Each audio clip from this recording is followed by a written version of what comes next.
She had only one choice that night: feed herself or help a stranger who could not even stand. The streetlights flickered weakly as evening swallowed the road. The air was heavy with dust and the smell of fried food she could no longer afford. The young girl stood still, her shoulders slumped, her shoes worn thin from walking all day with no destination. Just hours earlier, she had been fired without warning. No apology, no explanation. Just a cold wave of the hand and the words, "Don't come back tomorrow." Now she was jobless, hungry, exhausted. In her clenched fist were a few coins, everything she had left in the world. Not enough for tomorrow. Barely enough for tonight. She counted them again, hoping they would somehow multiply, but they didn't. Coins never listen to prayers. Her stomach twisted painfully as she imagined a small plate of food, something warm, something that would help her sleep without the ache of hunger. She turned toward the roadside stall, already preparing herself to spend the last of her money. That was when she heard the voice. It was weak, almost swallowed by the sound of passing motorcycles and the rain that had just begun to fall. "Please, my daughter." She stopped. A few steps away, under the broken shade of a tree, sat a man people had learned not to see. His clothes were torn and soaked through, clinging to his thin body. Mud covered his legs. His beard was untrimmed, his hair matted, rainwater dripping from his face. He leaned against the tree as if standing any longer would break him. A homeless beggar. People passed him without slowing down. Some looked away in disgust. Others pretended he wasn't there at all. A woman pulled her child closer as she walked past him. A man laughed and shook his head. No one stopped. No one except her. The beggar raised his eyes slowly. His voice trembled as he spoke again. "I have not eaten since yesterday." Anything at all would help. The girl felt her heart tighten. She looked down at the coins in her hand, then back at the beggar, then toward the food stall. The rain grew heavier, drumming against the ground like a countdown. This was not charity from abundance. This was a choice between survival and sacrifice. Her mind screamed no. Her heart whispered yes. She knelt in front of him, ignoring the stares, ignoring the rain soaking her hair and clothes. Her fingers trembled as she opened her palm. Slowly, almost painfully, she placed the coins into his dirty, outstretched hand. "All I have," she said softly. "Please, use it well." The beggar froze. For a moment, he did not speak. He did not beg further. He did not thank her immediately. Instead, he looked at her face, really looked at her, as if trying to understand something deeper than the money she had just given away. Their eyes met. And in that brief silence, something unseen passed between them. She stood up, hungry, empty-handed, and walked away into the rain, unaware that her life had just crossed paths with destiny, because what she didn't know was that this beggar was watching her more closely than she could ever imagine. The market slowly came alive as evening approached. Wooden stalls lined the dusty roadside, their roofs patched with rusted zinc sheets that rattled whenever the wind passed through. Women shouted prices over one another, their voices blending with the sound of grinding machines and old generators humming tirelessly in the background. The smell of roasted corn, palm oil, and fried plantain floated in the air, tempting even those who had no money to spend. Somewhere nearby, the faint echo of evening prayers drifted from a small mosque, mixing with the distant ringing of church bells. This was the world she knew. Her name was Amina, and she had grown up learning how to survive before she ever learned how to dream. Orphaned at a young age, she had been raised by relatives who struggled just as much as she did. From an early age, she understood responsibility, fetching water before sunrise, helping neighbors for small coins, and working wherever she was needed without complaint. The job she lost that morning had been her lifeline. She worked in a small roadside shop, arranging goods neatly, cleaning endlessly, smiling even when customers were rude. The pay was little, but it was honest. It helped her cover rent, buy food, and send a small amount to an elderly aunt who depended on her. Losing that job felt like the ground had been pulled from beneath her feet. She had gone from place to place that afternoon, asking for work. "Come back next week. We are not hiring. You are too young. You are too late." By evening, her legs ached, her throat was dry, and her hope was thinning dangerously. Hunger followed her like a shadow. She had not eaten since morning, and even then, it had been little more than leftover porridge. Her stomach growled as she passed the food stalls, the sounds almost mocking her. She tried to ignore it, telling herself that hunger was temporary, but fear was louder. Fear of rent? Her landlord had already warned her once. Another missed payment, and she would be forced out. There was also her aunt's medicine to think about. Nothing serious yet, but untreated sickness in their world had a way of turning deadly if ignored too long. Still, despite everything, Amina carried herself with quiet dignity. She greeted people politely. She offered help even when she had none to spare. She believed, perhaps foolishly, that life watched how people treated others when no one was rewarding them for it. In her village, the elders used to say something she never forgot. In this life, kindness is the only wealth the poor can afford. Those words had stayed with her through every hardship, every rejection, every night she went to bed hungry. They reminded her that even when the world stripped everything away, her heart was still hers to choose how to use. As night settled over the market and the dust in the air turned golden under fading lights, Amina walked slowly, unaware that her quiet struggle, her unseen choices, were already shaping a future far greater than she could imagine. And somewhere nearby, a man everyone had dismissed as nothing was watching her story unfold. The rain had slowed to a thin drizzle by the time Amina reached the old bus stop beside the provision shop. The place was crowded with tired travelers, traders packing their unsold goods, and drivers shouting destinations into the night. Neon bulbs flickered weakly above the shop's wooden counter, attracting moths that danced wildly in the light. Amina stood there, unsure of where to go next. She tightened her shawl around her shoulders and glanced at her empty hands. The coins she had given away earlier were gone, but the weight of that decision still pressed heavily on her chest. Hunger clawed at her stomach now with no mercy. Each breath felt slower, heavier, as if her body was finally demanding an explanation for her kindness. That was when she saw him again. The beggar sat on the low concrete edge of the bus stop, slightly hunched, his back resting against a peeling wall stained by years of rain and dust. His clothes were still damp, clinging to his thin frame. He did not stretch out his hand aggressively, nor did he raise his voice like others often did. He simply sat there, quietly watching the movement of people, as if he had already accepted that most would pass him by. When his eyes met Amina's, he lowered his gaze respectfully. "My daughter," he said softly, his voice calm but weak. "If you have anything left, even advice, I would be grateful." Amina stopped. Something about the way he spoke made her pause. There was no entitlement in his tone, no bitterness, just humility. She swallowed hard and instinctively checked her pocket again, though she already knew it was empty. For a brief moment, she considered turning away. She told herself she had already done enough. She had already given her last money. She had her own problems, no job, no food, no certainty about tomorrow. Who would help her if she collapsed tonight? Her feet felt heavy, rooted to the ground. A memory rose uninvited in her mind. She was younger then, sitting on a wooden stool beside her mother as the evening sun dipped low. Her mother's hands were rough from work, but her voice had always been gentle. "Listen to me, Amina," her mother had said one evening, stirring a small pot of soup that barely fed them both. "If you ever have to choose between your comfort and someone else's survival, choose the path that lets you sleep without regret."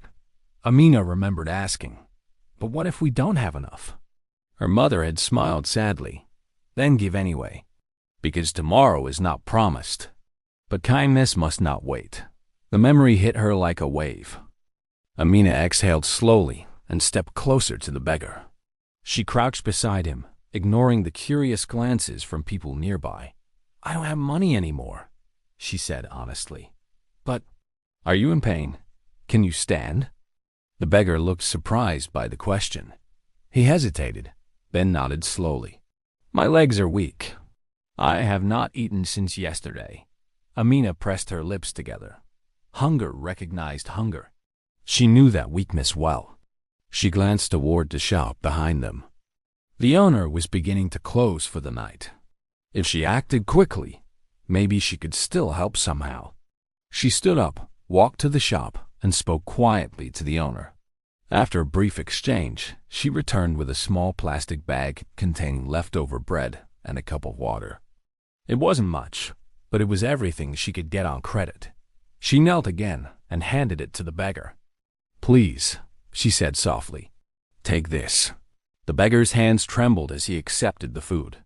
For a second, he simply stared at it, as if unsure whether it was real. Then he looked up at her, his eyes searching her face. "You already gave earlier," he said slowly. "I saw you. Why would you come back?" Amina shrugged lightly, though her body felt weak. "Because you are still hungry?" He studied her in silence. Inside, the beggar felt something shift, something he had not expected. He had seen many reactions during his days on the streets. Pity, disgust, performative generosity meant for watching eyes. But this was different. There was no audience now. No reward waiting for her. Only loss. He took a small bite of the bread, chewing carefully. "Tell me," he asked quietly, "why would a young girl with nothing give everything to a stranger?" Amina thought for a moment, then answered without drama, without pride. "Because tomorrow is not promised," she said. "But kindness must not wait." The words landed heavily in the space between them. The beggar lowered his gaze, his grip tightening slightly on the cup of water. He felt a rush of emotion shock, respect, and something dangerously close to hope. For the first time in a long while, someone had seen him not as a burden, but as a human being. He said nothing more. He simply watched her stand, wipe rain from her face, and walk away slowly into the night, hungry, tired, but strangely lighter than before. As she disappeared into the dimly lit road, the beggar remained seated, his eyes following her until she was gone. This one, he thought silently, is different. And in that moment, the test was no longer about money. It was about the heart. Morning came quietly, wrapped in pale light and the distant sounds of the city waking up. Amina rose from the thin mat on the floor of her rented room, her body stiff and her stomach aching. Sleep had come in pieces, broken by hunger and worry, but she pushed herself up anyway. There was work to look for. Hope, no matter how tired, still demanded effort. Outside, the streets were already alive. Traders arranged their goods, buses coughed black smoke into the air, and the scent of early cooking drifted through the neighborhood. Amina washed her face with cold water and stepped out, determined not to surrender to despair. She had not gone far when she saw him again. The beggar stood near the roadside, leaning on a wooden walking stick this time. His clothes were still worn, his posture still weak, but his eyes were alert. When he noticed her, he smiled faintly, as though relieved. "My daughter," he said gently, "forgive me. Could you help me again?" Amina paused. Her first instinct was worry. Had something gone wrong? She walked closer. "What do you need?" she asked. "I was hoping you could help me buy food," he said quietly. Amina felt a sharp pang in her chest. She slipped her hand into her pocket out of habit, then remembered there was nothing there, not a single coin. "I'm sorry," she said softly. "I have no money left at all." She waited for disappointment, for anger, for the familiar guilt people often tried to place on her. But the beggar only nodded slowly. "I understand," he replied. "Then perhaps you can help me with something else?" She looked at him, curious. "What is it?" "I am trying to reach the old clinic road," he said. My sense of direction is not good. Could you tell me which way to go? Amina pointed without hesitation, explaining carefully, using landmarks he could understand. She even stepped a little to show him the angle of the road. "Thank you," he said. Then, after a pause, he added, "Do you know what time it is?" She glanced at the sky and the passing traffic. "Just after 8. Again, he nodded. To Amina, these were small things, simple kindnesses that cost nothing. But to the beggar, each answer was a quiet note in a growing song of understanding. They walked slowly together for a short distance. Her legs felt weak, her stomach empty, but she did not complain. When he lagged behind, she adjusted her pace. When he stumbled slightly, she steadied him without drawing attention. "You should go," he said at one point. "You must be busy." She shook her head. "I can walk a little further." Inside, hunger burned fiercely, but her face remained calm. She asked him no questions about his past. She did not offer advice he did not ask for.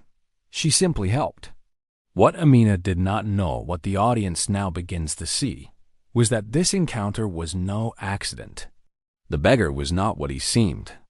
Behind the cracked wall of the old building across the street, a man stood watching. He was well-dressed, though he had concealed himself carefully. A small device rested in his ear. Farther down the road, another figure sat inside a parked vehicle, eyes fixed on the scene. They were not thieves. They were observers. The beggar, whose real name was never spoken on the street, was a wealthy man who had once trusted people too easily.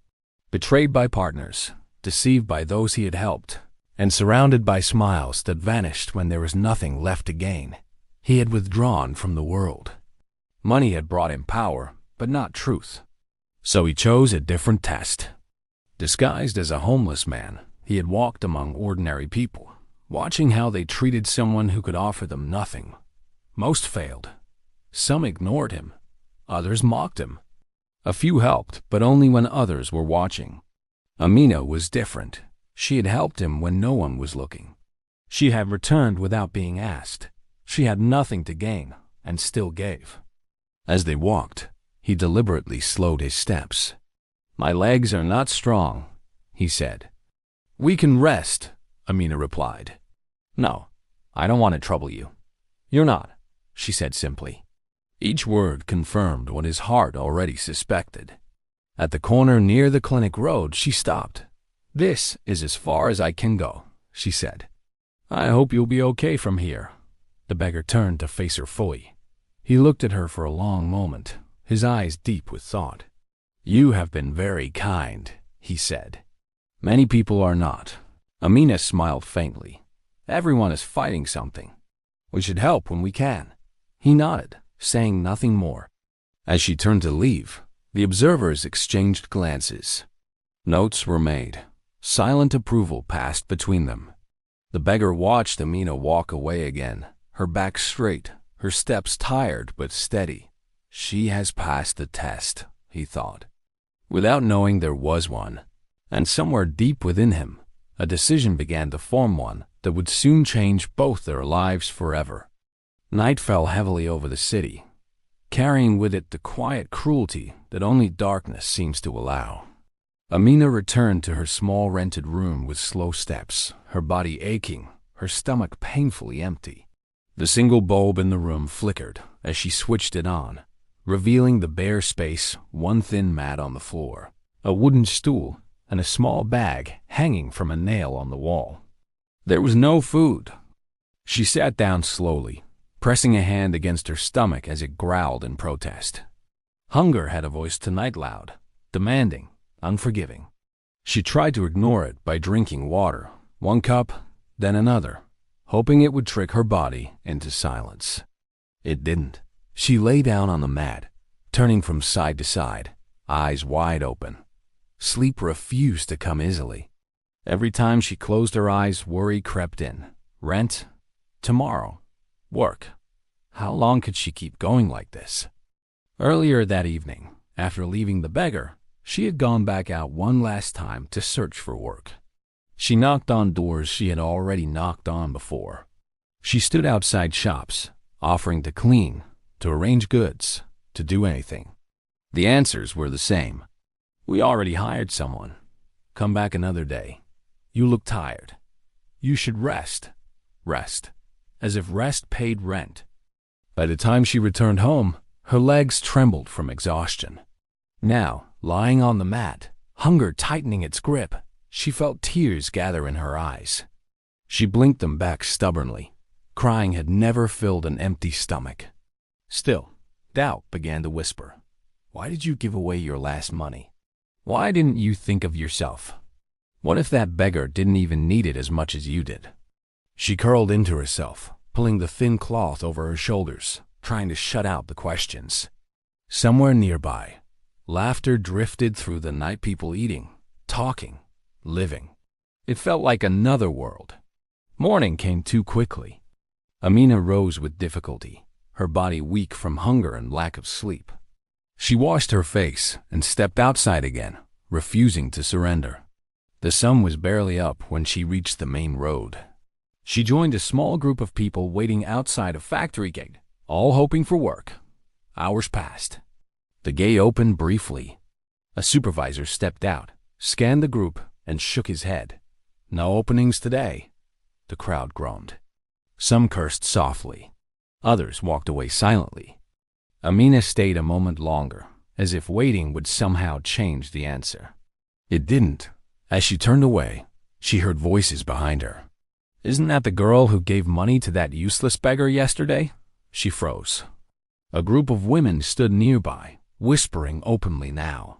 One of them laughed. "I saw her. She gave him everything she had." "Foolish girl." Another shook her head. "In this economy? Helping a worthless beggar? She must be mad." The words stung more than hunger. Amina lowered her eyes and walked past them, pretending she hadn't heard. But the laughter followed her, echoing in her mind with every step. Later that day, she ran into a friend from the neighborhood, someone she trusted, someone she hoped would understand. "I heard what you did," the friend said, arms crossed. "Why would you do that?" Amina tried to explain. "He was hungry. I couldn't ignore him." Her friend sighed deeply. "You are too soft-hearted. Kindness doesn't pay bills. You should think of yourself sometimes." The words landed heavily. For the first time since everything began, Amina felt something inside her crack. Not anger, not regret, just deep, bone-weary sadness. She walked alone to the edge of the market and sat on a low wall, watching people rush past her. Everyone seemed to have somewhere to go, something to do. She felt invisible. Her stomach twisted again, sharper this time. Dizziness washed over her. She closed her eyes briefly, steadying herself. Was I wrong? She wondered. Helping the beggar had felt right in the moment. It had felt human. But now, surrounded by mockery, rejection, and hunger, doubt pressed heavily on her chest. She remembered the looks people gave her, the laughter, the warnings. The world did not reward kindness quickly. Sometimes it punished it. As evening approached again, Amina rose slowly and began the long walk back to her room. Her steps were slower now, heavier. Each footfall felt like a question she didn't know how to answer. Inside her room that night, she lay down once more, hungry again, tired again, alone with her thoughts. Tears slipped silently down her cheeks, soaking into the mat beneath her head. And that was when the narrator's voice settles in, calm and steady, cutting through the pain. Sometimes the world laughs at kindness before it bows to it. Amina did not know it yet. She could not see beyond her suffering. She could not imagine that every cruel laugh, every rejection, every hungry night was drawing her closer to a turning point. But even at her lowest moment, mocked, doubting, empty-handed, her heart remained unbroken. And that, though the world could not see it yet, was exactly why her story was far from over. From a distance, the beggar watched. He stood beneath the shade of a weathered tree across the road, his walking stick resting lightly in his hand, his torn clothes still clinging to the disguise he had chosen so carefully. To anyone else, he was just another forgotten man on the street. But his eyes followed Amina wherever she went, quiet, observant, measuring not her strength, but her spirit. He had seen her again that day. He saw how she walked slowly, how her shoulders sagged beneath an invisible weight. He saw her stand at the factory gate with others, waiting, hoping, only to turn away with the same silent disappointment written on her face. He heard the laughter when people mocked her. He watched her pause, steady herself, and keep walking. She never defended herself. She never explained. She never complained. That mattered. From the shadows of a parked vehicle nearby, one of his assistants murmured quietly, "Sir, should we intervene?" The beggar raised a hand slightly. Not yet. He needed to be certain. Over the next hours, he tested not her patience, but her truth. He asked discreet questions, never directly to her, never in a way that would expose himself. A shopkeeper who knew Amina, a woman who lived in the same compound, a street vendor who had witnessed the moment she gave away her money. The answers were the same. She didn't tell anyone. She didn't boast. She didn't even explain herself. One woman shook her head in disbelief. "We only knew because someone saw it." She never spoke about it. The beggar closed his eyes briefly. That was the first confirmation. Later that evening, he watched her again from afar. Amina sat alone near the market's edge, her head lowered, hands folded in her lap. Hunger was written all over her face now, no mask, no strength left to hide it. Still, when a small child stumbled nearby and dropped a bag of groundnuts, Amina rose immediately. She helped gather them, brushed dust from the bag, and returned it with a gentle smile. No hesitation, no bitterness. The beggar felt something tighten in his chest. Many people, when tested by suffering, grow sharp. They close their hearts to protect what little they have left. But Amina's kindness had not dried up with her resources. It remained quiet, stubborn, intact. He needed to know one last thing: regret. Had she regretted helping him? He signaled subtly, and one of his assistants dressed plainly approached Amina carefully, pretending to be just another passerby. "I heard you helped a beggar yesterday," the man said casually. "Was it worth it?" Amina looked up, surprised by the question. She hesitated only a second. "Yes," she said. The man frowned slightly. "Even though you have nothing now?" Amina nodded slowly. "Even so. But you are suffering," he pressed. "Do you wish you hadn't done it?" She shook her head. "No," she said simply. "Hunger passes. Regret stays." The assistant stepped back, stunned. From across the street, the beggar turned away, his decision now sealed. She hadn't told anyone. She hadn't regretted it. She hadn't changed. The test was over. That night, as darkness settled once again over the city, the beggar removed himself from the streets. He entered a quiet room far from public eyes. Clean clothes waited for him there. A mirror reflected a man entirely different from the one the world had ignored. He washed the dust from his face slowly, thoughtfully. For years, wealth had surrounded him: luxury cars, large houses, powerful connections. Yet he had never felt more alone than when people only loved what he could give them. Betrayal had come dressed as loyalty. Greed had worn the face of friendship. That was why he had chosen this path. If he was to trust again, if he was to invest not just money, but belief, it had to be in someone whose heart did not change with circumstance. Amina was that person. He sat down and gave instructions, his voice calm, decisive. "Tomorrow," he said, "bring her to the community hall. Tell her she is needed for a matter concerning a complaint." One assistant hesitated. "What if she is afraid?" "She will come," he replied softly. "She always does what is right." Arrangements were made quickly. Clothes prepared. Documents assembled. The stage for truth carefully set, not for drama, but for justice. As the night deepened, the beggar, now no longer pretending, even to himself, stood by the window, and looked out over the sleeping city. Somewhere out there, Amina lay hungry again, tired, doubting herself, wondering if kindness had been a mistake. He knew something she didn't. By this time tomorrow, the laughter would stop, the mockery would turn to silence, and the world that had tested her heart would be forced to recognize it. He whispered to himself, not in triumph, but in gratitude, "There are still good people." And with that, he prepared not just a revelation, but a reward worthy of a heart that had given everything when it had nothing at all. The summons came early the next morning. Amina had just returned to her room after another fruitless search for work when a young man knocked on her door. He was neatly dressed, polite, and spoke with a seriousness that immediately unsettled her. "You are requested to come to the community hall this afternoon," he said. "It concerns a matter reported about you." Her heart dropped. "A matter?" she repeated, confused. "Yes," he replied, offering no further explanation. "Please come as soon as you can." As he left, fear settled heavily in her chest. She replayed the past days in her mind, searching for anything she might have done wrong. Had someone complained about her? Had helping the beggar caused trouble? Her hands trembled as she prepared herself, smoothing her worn dress, whispering a short prayer for courage. The community hall stood tall and unfamiliar to her, its wide doors guarded by well-dressed attendants.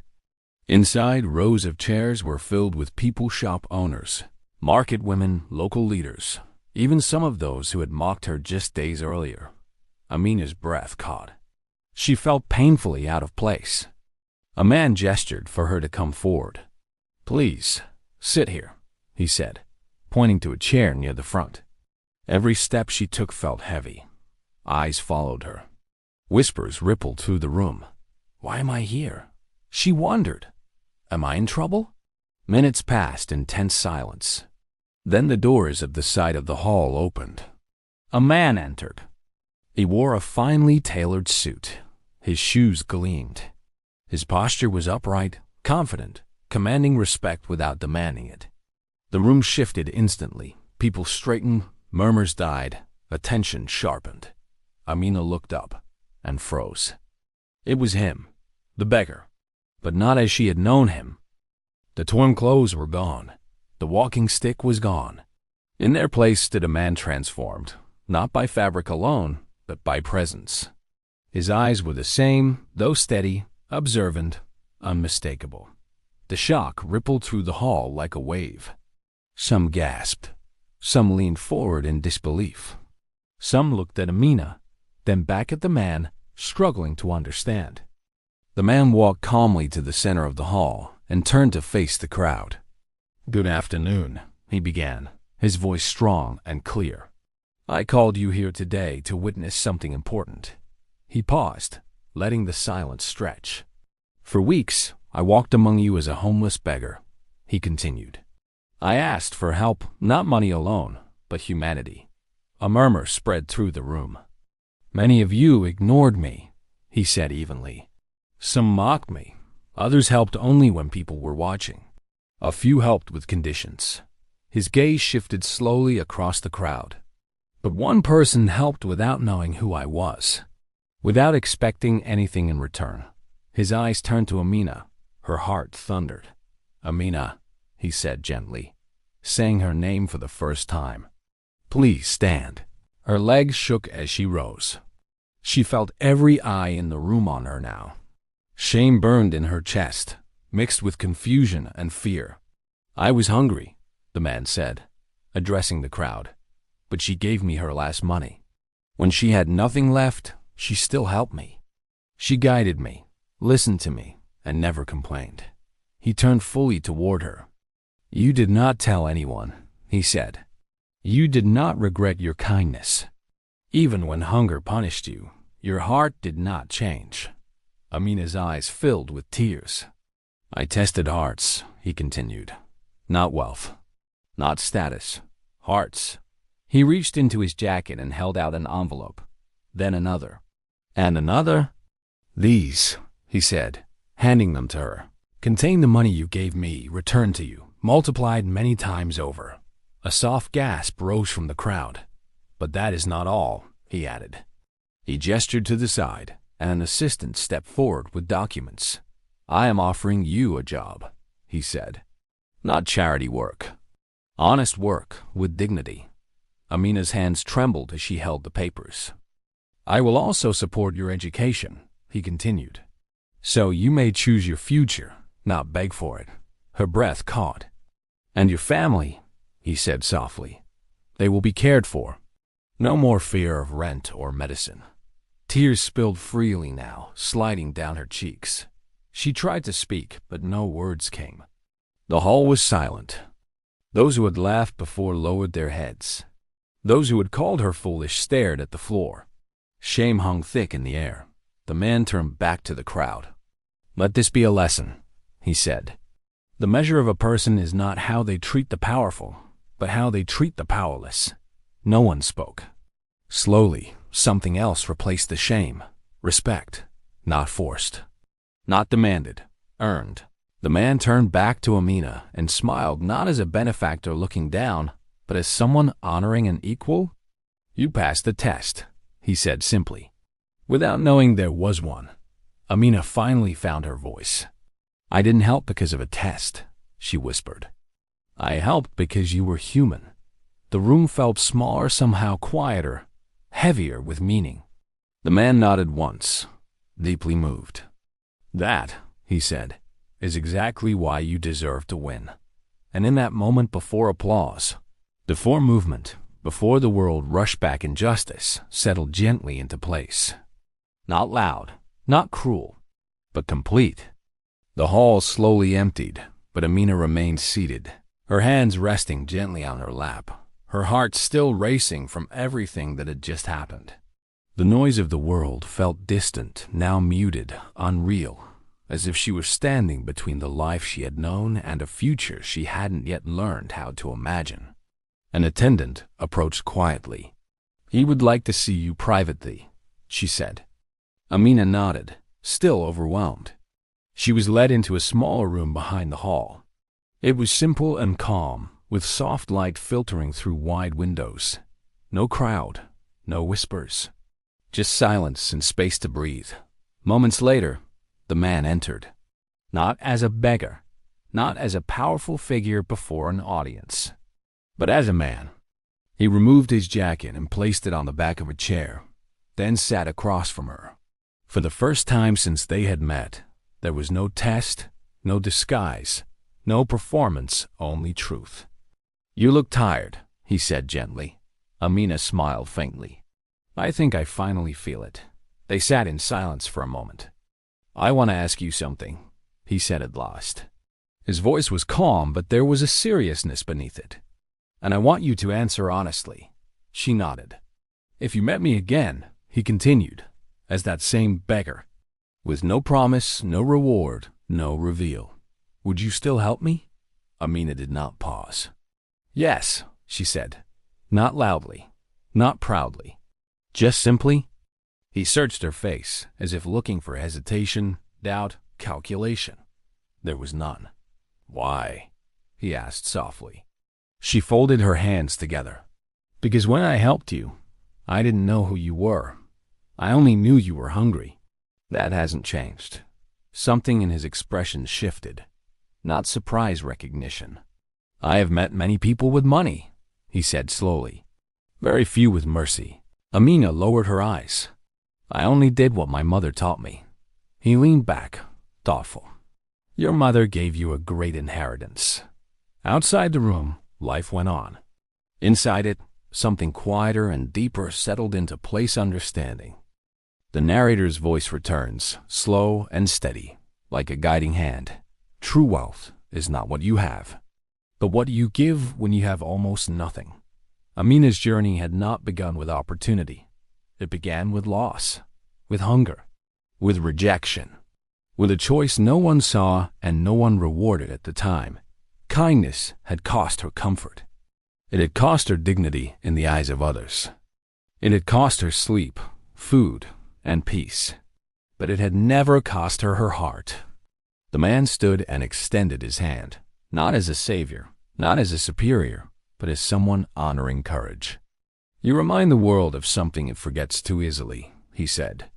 "That goodness does not come from abundance, but from character." Amina rose and shook his hand, her grip steady now. As she stepped outside into the fading afternoon light, the city felt different. The same streets, the same noise. But her steps were lighter. Not because her struggles were magically erased, but because her worth had finally been seen. The camera lingers as she walks forward, not looking back. And the narrator speaks one final time, gentle but firm. The world often laughs at kindness, mocks it, punishes it, but kindness is patience. It waits until the world is forced to bow. Soft African instrumental music begins to rise, warm and reflective. The screen slowly fades to black. Then, a final question appears, quiet, unassuming, impossible to ignore. If you were in her place, would you give your last money to a stranger?